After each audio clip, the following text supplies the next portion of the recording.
السلام علیکم ورحمۃ اللہ وبرکاتہ کیم صاحب ہیپیٹائٹس بی سی دا بڑا مسئلہ آ رہا ہے ہیپیٹائٹس بی سی واسطے کوئی دسو سانو بسم اللہ الرحمن الرحیم۔ ہیپاٹائٹس بی اور سی کے لیے بہت اچھی ریمیڈی میں آپ کو بتا دیتا ہوں، اور اس کے ساتھ انشاءاللہ 15 سے 20 دن کے اندر اندر hepatitis B, hepatitis C, S G P T, S G O T یہ سب کلیئر ہو جائیں گی، اور جتنے بھی گرمی والے مریض ہیں ان کا بھی یہ معاملہ جو ہے، پریشانی جو ہے یہ ٹھیک ہو جائے گی۔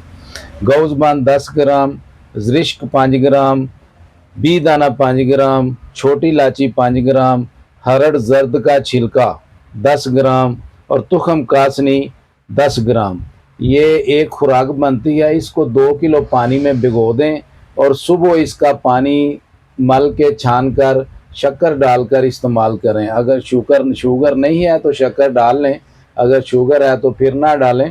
تو یہ 15 سے 20 دن استعمال کریں، انشاءاللہ العزیز یہ آپ کا hepatitis B, C, S G P T, S G O T اور جگر کی گرمی اور مثانے کی گرمی انشاءاللہ بالکل ختم ہو جائے گی۔